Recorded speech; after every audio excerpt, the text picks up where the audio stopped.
চারা চারা মেয়ে নিয়ে ডায়মন্ডের ছোট নদীর পাড়ে বসে থাকার কথা, যে বয়সে কাগজ টাগর ভাবি নিয়ে মোটর সাইকেলে ঘোরার কথা, সেই বয়সে আমি আল্লাহ আমার ভয়ে মসজিদে এসে ওযু বানিয়ে নামাজে দাঁড়িয়েছে। তোরা সাক্ষী থাক, আমি আল্লাহ এর আগের পরের গুনাহ মাফ করে আমার দয়ার জান্নাতে জায়গা করে দিলাম। সুবহানাল্লাহ। ইয়েস, নামাজ নবী বলে যাচ্ছে, যার ভিতরে নামাজ নাই তার ভিতরে, আমি একটা দারুণ যুক্তি দিচ্ছি শোনে, আপনাদের প্রত্যেকের কাছে কম বেশি এ মাল আছে না নেই? ও সব না, হুজুর কি বলে দেখেন, ফ্যামিলি যদি 6 জন সদস্য থাকে, ইনশাআল্লাহ 5 জনের কাছে এ মাল আছে। তবে একটা কড়া কথা বলি, খোদার কসম, কথাটা তিতো হবে কিন্তু কথাটা সত্য। 14 বছরের মেয়ে পালাচ্ছে, 3 ছাবালের মা পরকীয়া প্রেম ভালোবাসা করছে। খোদার কসম, সব থেকে বড় দায়ী হলো এই জিনিসটা। ঠিক বললুম না ভুল বললুম? আর মুসলমানদের কাছে এরা এত নিকৃষ্ট, বেহায়া, জালিম, খোদার কসম, দিনে একবার দূরের কথা, সপ্তাহে একবার ছেড়ে দেন, মাসে একবার সময় হয় না আল্লাহর কোরআনকে একবার চোখে দেখি। ঠিক বলছি না ভুল বলছি? কোরআনটা স্পর্শ করে দেখি। এই মালের কাছ থেকে মোবাইলটা কেড়ে নাও, আল্লাহর কি রে বাবা, এ শালা স্ট্রোক করবে। যে কোরআনের জন্য আমেনার লাল রক্ত ছড়িয়ে গেল, সেই কোরআন মাসে একবার হাতে করে ধরে না, কিন্তু মোবাইল ছাড়া চলে না। আর একটা কথা বলি, রাগ করবেন না, তবে মুরব্বীরা আমার কথায় একমত হবে। কি জানে, যাদের বয়স 40-45 এরা বলবে ঠিক বলবে। আগে বাচ্চা হলে আমাদের মা চাচিরা, বাপ চাচারা কানে আজান দিত না? দিত না? আমি নবীর মেম্বরে বসে বলছি, কসম খোদা, বিশেষ করে 2010 সালের পরেতে যে যন্ত্রগুলো মার্কেটে আসতেছে, 100-র মধ্যে 95 জনের কানে আজান যায়। কেন বলুন তো? বাবাজি হেভি বোঝে, জিবরাইলের ভূত ভাই হেভি ধরে, কেউ তো নার্সিং হোম হসপিটালে হলে, নার্সিং হোমে হলে আজান দেওয়ার জায়গা আছে, কথা বলে না। ওই জনই দেখবে 14 বছরের ছানা রাত 1টা বাজে একা পুকুর পাড়ে বসে ফ্রি ফায়ার চালাচ্ছে। আবার হাতে যাইছি পরে, হাতে যাইছি পরে ধরতে। এই বাবু, খবর নিয়ে দেখো, আমি নবীর মেম্বারে বসে বলে যাচ্ছি, খবর নিয়ে দেখো, ও মালের কানে আওয়াজ যায়। হসপিটালে হওয়া যন্ত্র রাত 2টো পর্যন্ত ফ্রি ফায়ার খেলে, ঘরে গিয়ে সই এড়ে গরুর মতো ভোর 3টের সময় মাল উঠবে বেলা 11টা। তার শুয়ে ছিল, লুঙ্গি ছিল খাটের ওপর, উঠে দেখে খাটের নিচে শুয়েছে। কটার সময়? ভোর 3টে। বেলা ভেঙেছে কোথায়? বেলা 11টা। ফজরের আজান এর কানে পৌঁছায়নি। আমি নবীর মেম্বারে বসে, এটা মাদ্রাসা জলসা, তালবিলে মালে মোলামারা আছে, খুব দায়িত্ব নিয়ে বলে যাচ্ছে, যে সমস্ত মুসলমানের ছানা, যে সমস্ত মুসলমানের বাচ্চা মুসলিম গ্রামে বাস করে, মুসলিম মহল্লায় বাস করে, মসজিদের 100 মিটারের ভিতরে বাড়ি, কিন্তু ফজরের আজান এদের কানে যায় না। ফজরের আজানে এদের ঘুম ভাঙে না। এরা কাউরার বাচ্চা হবে, খ্রিস্টানের বাচ্চা হবে, ইমানদারের বাচ্চা হতে পারে না। এটা প্রমাণ না করতে পারলে আমি মৌলবি নয়। এরম ভাষা বাংলার কোন বক্তার মুখে পাবেন না। আর এই কথাগুলো আমি বলি কেন? আমি জানি এই এলাকা জ্ঞানী মানুষের বসবাস। আমার জীবনের দ্বিতীয় জলসা 2002 সালে আপনাদের বেড়া বেড়া 3 রাস্তার মোড়ে করেছিলাম। আমার জীবনের দ্বিতীয় স্টেজ। আমার তখন 6 বছর বয়স। তো আমি এই এলাকার সম্পর্কে জানি। খুব গুরুত্ব দিয়ে বলেন সোনার বাবাজি।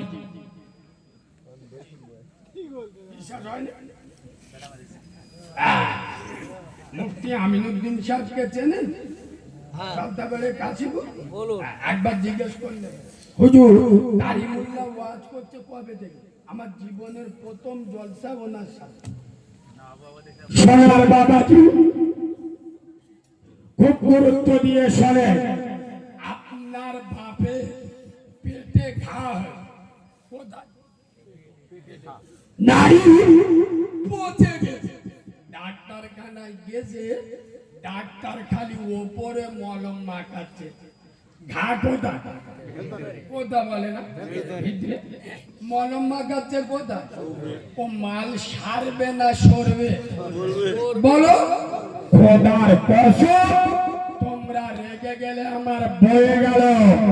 আমি তো মাইকে বলি, এই নীলকুঠির মুসলমান, আমার ভাষা যদি সহ্য না হয় আমাকে দাওয়াত দেবেন না। কিন্তু নবীর মেম্বারে বসেছি, হক কথা বলবো। খোদার কসম, বর্তমান পশ্চিম বাংলা মুসলিম সমাজে নারী ঘা হয়ে গেছে। মুসলিম সমাজে নারী পচে গেছে। 100-র মধ্যে 98 জন বেনামাজি। ঠিক বলছি না ভুল বলছি? 100-র মধ্যে 98 জন বেনামাজি।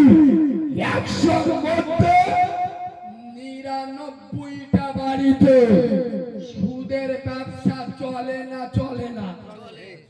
আমি নবীর মেম্বারে বসে বলছি, প্রমাণ না করতে পারলে নবীর মেম্বার ছেড়ে দেবো।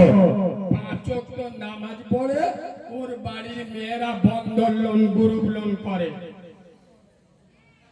প্রতি মাসে 3 দিন নেশাতি জামাতে যায়, ওর বাড়ির মেয়েরা বন্ধন লোন, গ্রুপ লোন করে।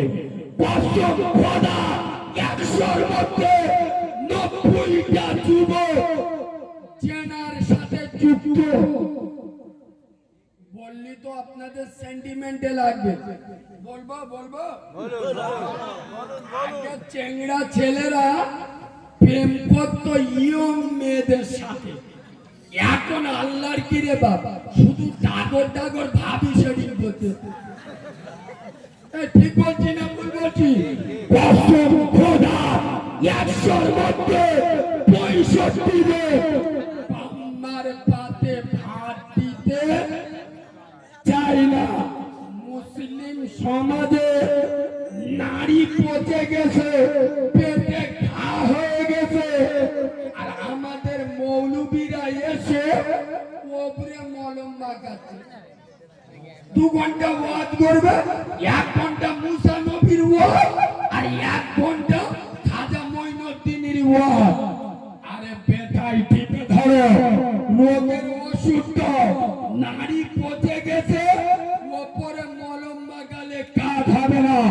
ডাইরেক্ট বলো, আর নামাজ পড়ে না, এই মালগুলো বিনা দলিলে জাহান্নামে যাবে। তবলিগ জামাতের লোকেরা নিজের খেয়ে বিবি বাচ্চা ছেড়ে মানুষের ঘরে ঘরে ঢুকে হাতে মাথায় হাত বুইলে গায়ে হাত বুইলে দুলা ভাই তো বোঝাচ্ছে বাবা গরম করিনি মসজিদে চল নামাজ পড় এ মালগুলো যদি তাদের কোথায় নামাজ না পড়ে জয়নাল আব্দিন কেন আর আবু বাইদার কারিমুল্লাহ কেন খোদার কসম আমাদের মগরাহাট থেকে তবলিগের জন্মদাতা মাওলানা হক সাহেব হুজুর যদি কবর থেকে উঠে এসে ওয়াজ করে এই মালগুলো সারবে না বুকে হাত দিয়ে বলো আমার ভাষা সহ্য হয় না কেন 100-র মধ্যে 99টা বাড়িতে সুদের ব্যবসা চলে না এত তবলিগ জামাত হচ্ছে গ্রামে এত বড় মাদ্রাসা 100 বাইরের ছেলে থাকে খালি এই গ্রামে বন্দর লোন গ্রুপ লোন নি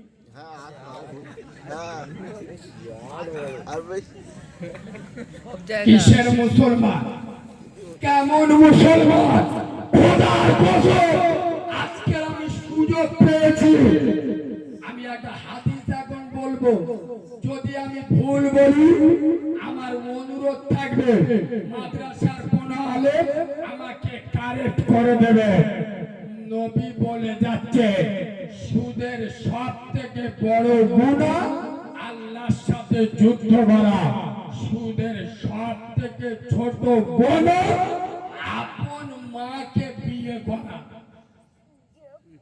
কথা শুনলেন কথা শুনলেন খোদার কসম এটা যদি হাদিস না হয় আমার কোনদিন এই এলাকার মাটিতে ঢুকতে দেবেন না এটা বললে তোদের গায়ে লাগে কেন রে এই বাদরের বাচ্চা আমরা হাদিসটা বলতে পারবো না এই বাবু রাসূলুল্লাহ আবু জেহেলের মতো কাফেরের কাছে আবু লাহাবের মতো ডেঞ্জারাস কাফেরের কাছে দ্বীনের দাওয়াত দিতে গিয়ে নবীজির ভয় লাগে আর আজ আমরা মুসলিম গ্রামে মুসলিম পাড়ায় সুদের ওয়াজ করতে পারি না সুদের কথা বললি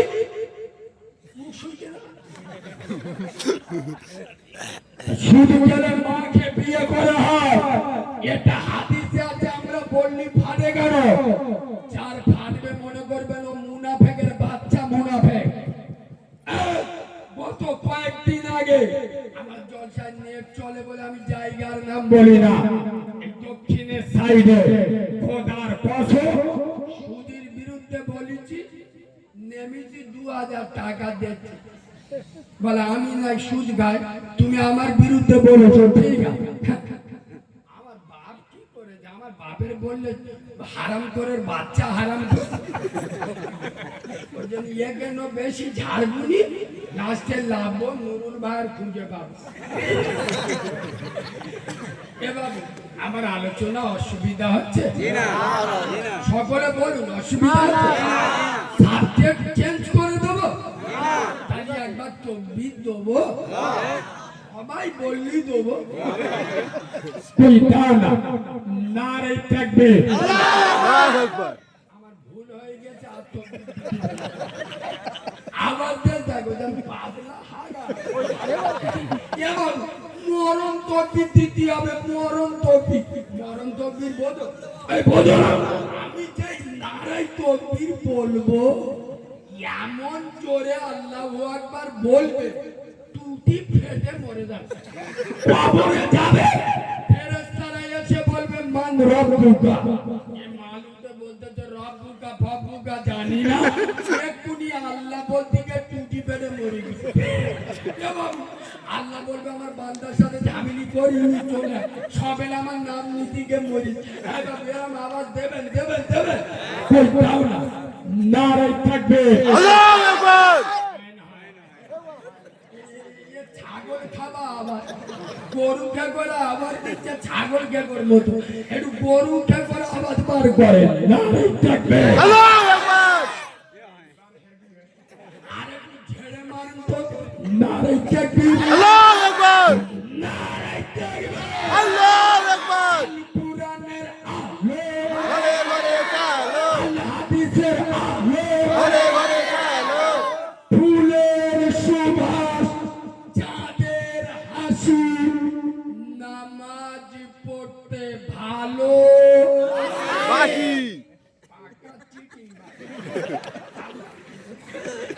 মালগুলো জুমার নামাজ ছাড়া নামাজ পড়ে না। এ বাবু বলবো? বলো বলো। ইমাম সাহেব খুতবা চালু করতেছে, করিম ঘর থেকে ঠুকঠুকো বেরোচ্ছে, মানে হাজরাইতে খালা তো ভাই বলে মা টুকটুক করছে। তারা আগে গেছে মসজিদ ভর্তি লোক বসে, ইয়ে মাল লাস্টে গিয়ে হাতটা ধরে নিচে করে তার পোঁদে লাগিয়ে তার কোলের ওপর পা দে, তার কাঁধের ওপর ডিঙিয়ে সামনে যায় না যায় না। এরম চিটিং বাজ গ্রামে আসে না? জুম্মার দিন লাস্টে গিয়ে লাইন ফেলে কাঁধের ওপর লেপিয়ে পোঁদে লাথি মেরে সামনে যায় না যায় না? বাঁদরামি করতে আসিনি, আমি জানি এখানে কোন জলসায় ওয়াজ করছি। হাদিস বলে যাচ্ছি, শোনে। রাসূলুল্লাহ বলে যাচ্ছে জুমার দিন যারা লাস্টে গিয়ে লাইন ফেলে লোকের কাঁধের ওপর থেকে ডিঙিয়ে ডিঙিয়ে আগিয়ে যাবে, আমেনার লাল বলে যাচ্ছে এরা কিয়ামতে জাহান্নামে যাবে ব্যাঙের মতো লেপিয়ে লেপিয়ে। চিটিংবাজের বাচ্চা গিয়েছি তো লাস্টে। আচ্ছা, বাস্তব যুক্তি না দিলে আপনারা বুঝতে পারবেন। আচ্ছা, গ্রামে কন্ডলের মাল আনতে চান না জান না? লাইন দিতে এখন আবার লাইন ভাই, আপনি তো পার্টি করেন, এখন তো লাইন আল্লাহর কি রে ভাই, আগে লাইন নিয়ে বসে ঠিক বলছি না? আগে লাইন বসে দিয়ে এইটা আমার লাইন, এবার যেই কাছাকাছি গেছে মাল উঠে গেছে। আচ্ছা বলুন, যদি পিছন থেকে কেউ গে ওরা আগে মাল নেয়, ও কিছু বলবি তো? আদেলা ইটির বাড়ি মাথায় ছাড়বি না, কথা বলে না, লাস্টে এসে আগিয়ে নিবি। বলো মুসলমানের বাচ্চা, দুনিয়ার কন্ডলের লাইনে শেষে গিয়ে আগিয়ে নেওয়া যাবে না। তুই চিটিংবাজের বাচ্চা, একদিন মসজিদে যাবি তো সপ্তাহে একবার, একটু আগে ভাগে যা, তা আগে ভাগে যায়নি, তা লাস্টে তখন গেছি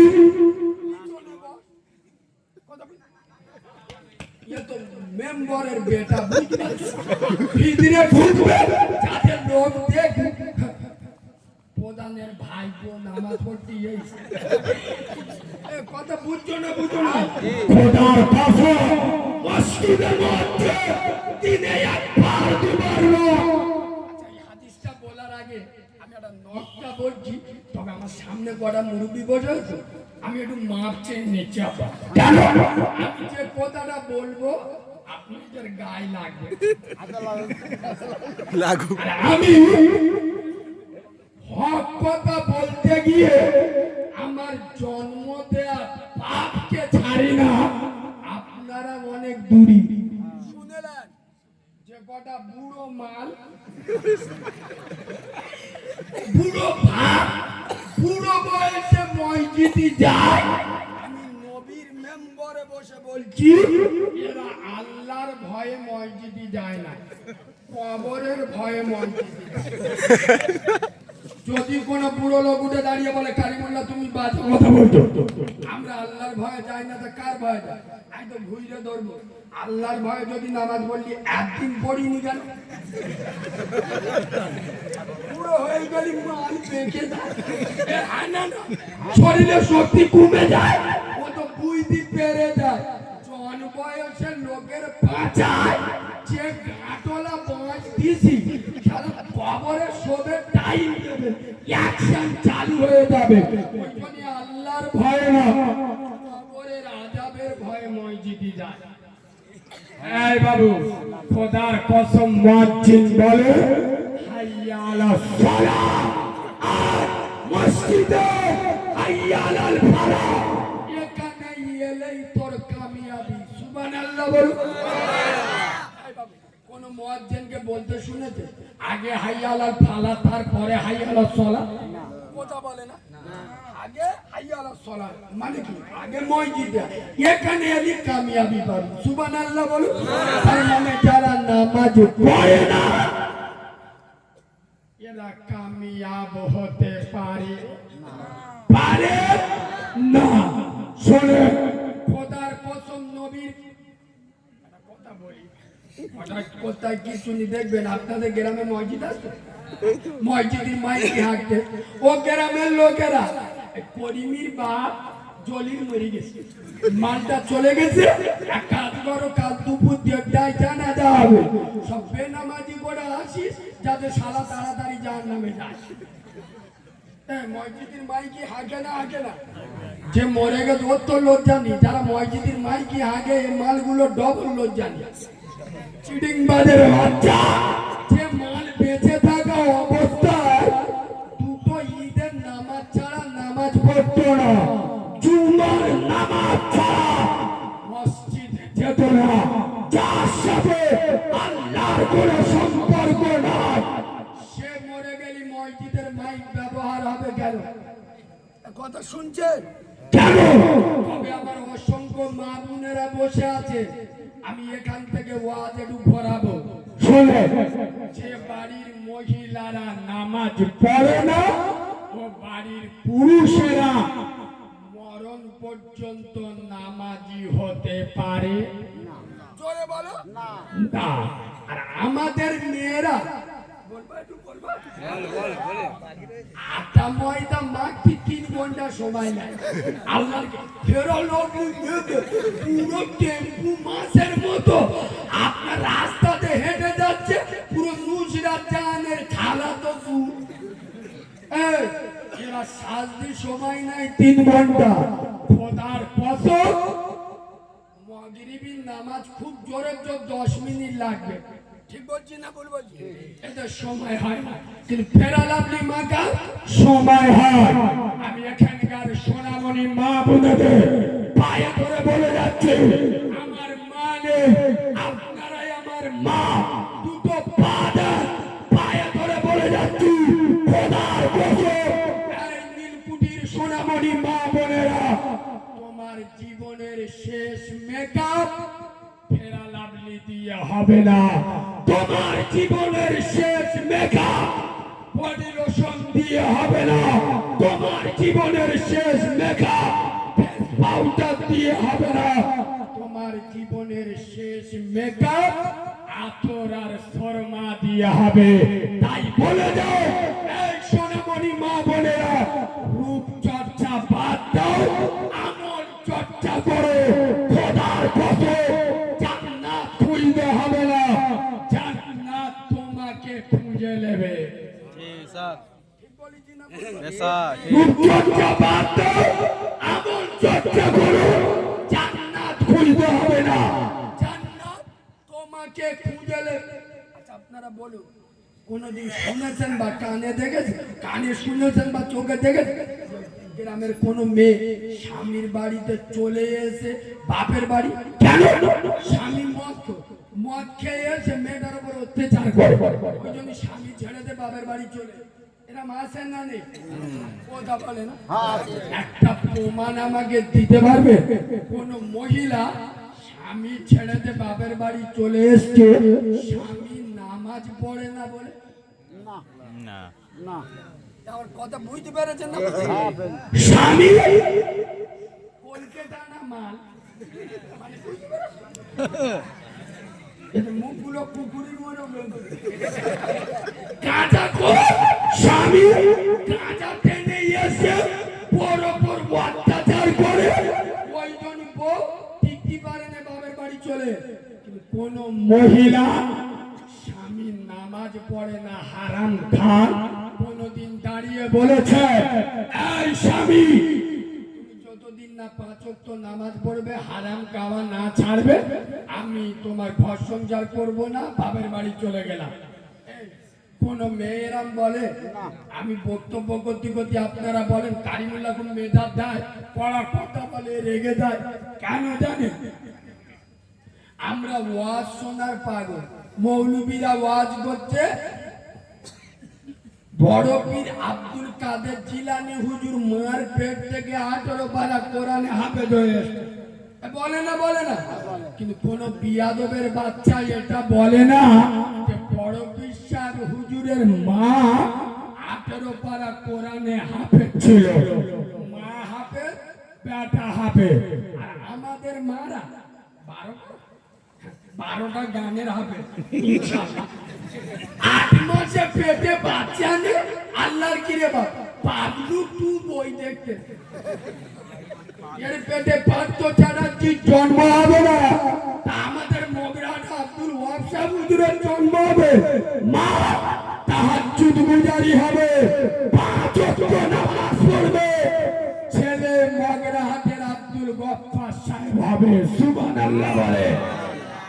এই বাবু তবে এর সাথে সাথে আমি বলে যাব যে বাড়িতে ভাই ভাইয়ের মিলন স্বামী স্ত্রী মিলন শ্বশুর শাশুড়ির মিলন শাশুড়ি বৌমার মিললাই ও বাড়িতে নামাজ রোজা কবুল হবে আর ইনশাআল্লাহ 100-র মধ্যে 98টা বাড়িতে বৌরা শাউরি দেখলি বলো বলো সহ্য করে না শাউরি বয়ের যুদ্ধ এটা ভারত পাকিস্তানের মতো এই ইনশাআল্লাহ কিয়ামতের সকাল পর্যন্ত মিটবে